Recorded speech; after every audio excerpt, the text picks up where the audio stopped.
नमस्कार, स्वागत है आपका झारखंड समाचार में। विपक्ष पर सीएम हेमंत सोरेन का पलटवार, बोले महाजनी कुप्रथा को किया खत्म, निराधार है जमीन हड़पने के आरोप। तो वहीं झारखंड में होगी आज भयंकर बारिश। 28 अगस्त तक बारिश का पूर्वानुमान, मौसम विभाग ने जारी किया दिशा निर्देश और येलो अलर्ट भी जारी कर दिया गया है। तो वहीं बेबी देवी ने नावाडीह में किया प्रखंड कार्यालय का उद्घाटन, कहा जेएमएम चुनावी वादों को कर रही है पूरा और केंद्र सरकार से सप्लाई कटौती का असर। झारखंड में 1.25 करोड़ लोगों के राशन कार्ड पर संकट। रांची में होगी एशियन चैंपियनशिप ट्रॉफी, 27 अक्टूबर से 5 नवंबर के बीच होगी प्रतियोगिता। भारत में पहली बार हो रहा है आयोजन। तो अब तक की सभी बड़ी खबरों पे बात करने से पहले आपसे छोटी सी अनुरोध है कि कृपया वीडियो को एक प्यारा सा लाइक अवश्य कर दीजिएगा, क्योंकि आपका एक लाइक करना ही हमारे मेहनत का फल होता है। तो शुरुआत करते हैं आज की पहली और बड़ी खबर से।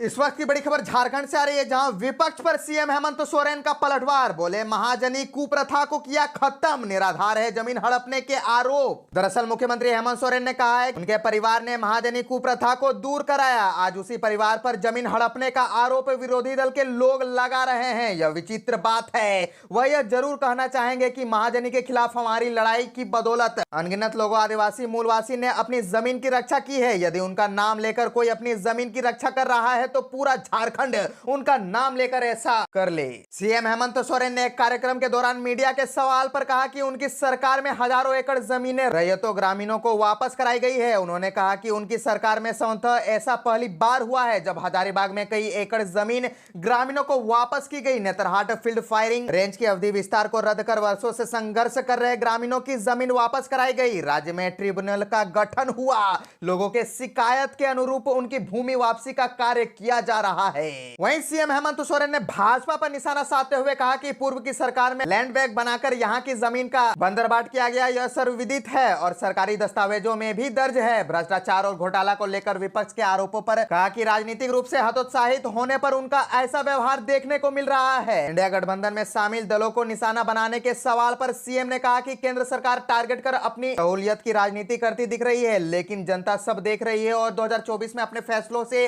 वाकिफ कराएगी। सीएम हेमंत सोरेन ने कहा कि उनकी सरकार ने राज्य में 1932 खतियान आधारित स्थानीयता के नियोजन नीति शर्मा धर्म कोड प्रस्ताव ओबीसी आरक्षण से संबंधित विधेयक विधानसभा से पारित कराया। इसे कानूनी प्रक्रिया के तहत राज्यपाल और केंद्र सरकार को भेजना होता है। कभी कानूनी अड़चनों से राज्यपाल लौटती है, कभी उनके पास रखा जाता है, तो कभी केंद्र सरकार अपनी अलमारी में रख लेती है। उनका प्रयास है कि राज्यवासियों की मूल भावना को ताकत मिले और हम इसी अनुरूप कार्य करने पर अड़े हैं। तो बात कर लेते हैं झारखंड के मौसम की। तो झारखंड में आज बहुत ही भयंकर बारिश होने वाली है। 28 अगस्त तक बारिश का पूर्वानुमान, मौसम विभाग ने जारी किया दिशा निर्देश। दरअसल आज से राजधानी रांची सहित पूरे राज्य में मौसम का बदला तेवर दिखने को मिलेगा। आज से 28 अगस्त तक पूरे राज्य में भारी बारिश का पूर्वानुमान लगाया गया है। मौसम विभाग की ओर से बताया गया है कि धनबाद से सटे इलाके के ऊपर साइक्लोनिक सिस्टम बना हुआ है। ऐसे में इन क्षेत्रों में भारी बारिश हो सकती है। इस साइक्लोनिक सिस्टम की वजह से भारी वर्षा होने की भावना है। मौसम विज्ञान केंद्र रांची की ओर से जारी सूचना में कहा गया है कि वज्रपात व मेघ गर्जन के साथ बारिश हो सकती है। इसे लेकर येलो अलर्ट भी जारी किया गया है। 28 अगस्त तक मौसम का हाल ऐसा ही बने रहने की संभावना है। और बता दें कि देवघर, गिरिडीह, हजारीबाग, खूंटी, रामगढ़, रांची, सरायकेला, खरसावां, पश्चिम सिंहभूम जिले के कुछ भागों में आज हल्के से मध्यम दर्जे की बारिश के साथ साथ वज्रपात की आशंका भी जताई जा रही है। मौसम विभाग ने मौसम के बदलते मिजाज को लेकर दिशा निर्देश जारी किया है। मौसम विभाग ने कहा है कि जैसे ही मेघ गर्जन और बारिश हो तो वैसे सतर्क और सावधान रहे, सुरक्षित स्थान में शरण ले, पेड़ के नीचे बिल्कुल भी ना रहे, बिजली के खंभों से दूर रहे, किसान अपने खेतों में ना जाए, मौसम सामान्य होने की प्रतीक्षा करे। और आपको बताते चले कि धनबाद में अब तक सामान्य से कम बारिश की वजह से खेती किसानी पर असर पड़ा है, लेकिन बीते एक हफ्ते तक हुई बारिश के बाद धनबाद में भी रोपनी में रफ्तार पकड़ ली है। 10 दिनों तक बारिश हो गई तो रोपनी का आंकड़ा भी 50% के पार होने की संभावना है। और एक बड़ी खबर आ रही कि बेबी देवी ने नावाडीह में किया प्रखंड कार्यालय का उद्घाटन, कहा जेएमएम चुनावी वादों को कर रही पूरा। डुमरी विधानसभा उपचुनाव में इंडिया की तरफ से झामुमो प्रत्याशी राज्य के मद्य निषेध मंत्री बेबी देवी ने नावाडीह में प्रखंड चुनाव कार्यालय का उद्घाटन फीता काट कर किया। इससे पहले प्रदीप पाठक ने मंत्रोच्चारण के साथ पूजा भी कराया गया। जहाँ मंत्री बेबी देवी ने कहा कि राज्य के मुख्यमंत्री हेमंत सोरेन के नेतृत्व में राज्य का चहुमुखी विकास किया जा रहा है। झामुमो अपने चुनावी वादों को पूरा करने में जुटी है। उन्होंने कहा कि शिक्षा मंत्री स्वर्गीय जगन्नाथ महतो ने अपने अंतिम सांस तक जनता की सेवा की, उनके हर अधूरे काम को पूरा करने की जरूरत है। मंत्री बेबी देवी ने बताया कि दिव्यांगत शिक्षा मंत्री जगन्नाथ महतो की पहल पर ही नावाडीह में ITI कॉलेज बन रहा है, जबकि CBSE आधारित पढ़ाई छात्राओं के लिए नावाडीह में हो रही है। इसके अलावा बहुत जल्द ही नावाडीह में डिग्री कॉलेज का निर्माण भी प्रारंभ हो जाएगा। बता दें कि डुमरी सीट पर 5 सितंबर को मतदान सुबह 7 बजे से शाम 5 बजे तक होना है। इसे लेकर नामांकन की प्रक्रिया पूरी हो गई है। 18 अगस्त को नामांकन पत्रों की जांच हुई।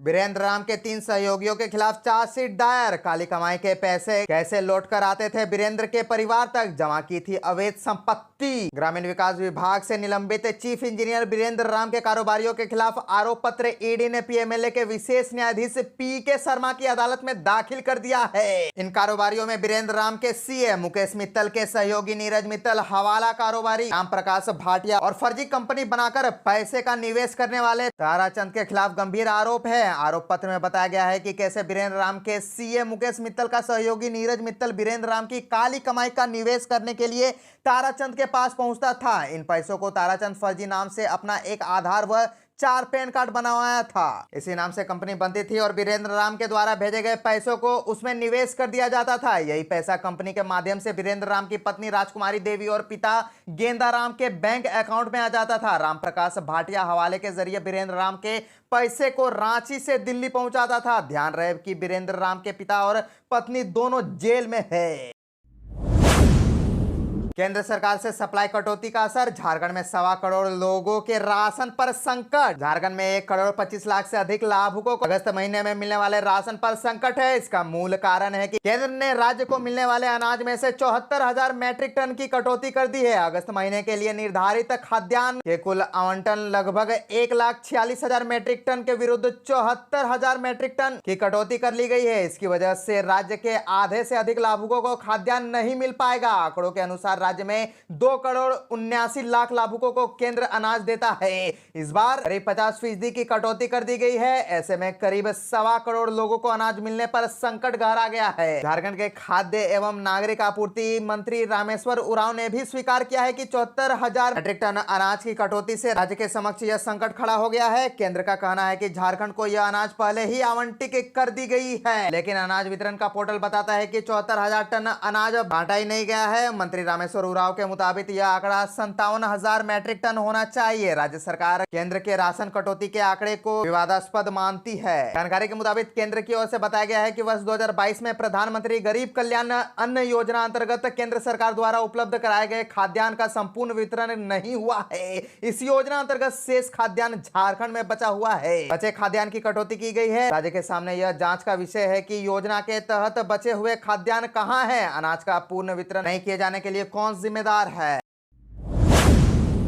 रांची में होगी एशियन चैंपियंस ट्रॉफी। 27 अक्टूबर से 5 नवंबर के बीच होगी प्रतियोगिता। भारत में पहली बार हो रहा है आयोजन। भारतीय हॉकी फैंस के लिए अच्छी खबर है। महिलाओं की प्रतिष्ठित एशियन चैंपियंस ट्रॉफी इस साल रांची में खेली जाएगी। यह प्रतियोगिता Jharkhand Asian champions trophy Ranchi 2023 के नाम से होगी। प्रतियोगिता रांची में 27 अक्टूबर से 5 नवंबर 2023 के बीच होगी। भारत सहित झारखंड में यह प्रतियोगिता पहली बार आयोजित होने जा रही है। हॉकी इंडिया और झारखंड सरकार ने मेजबानी के लिए झारखंड की राजधानी रांची के लिए नाम घोषित की है। यह इवेंट टूर्नामेंट का 7वां संस्करण होगा। बताते चले कि रांची में इससे पहले 2012 से 2015 तक कई हॉकी इंडिया लीग मैचों की मेजबानी की है।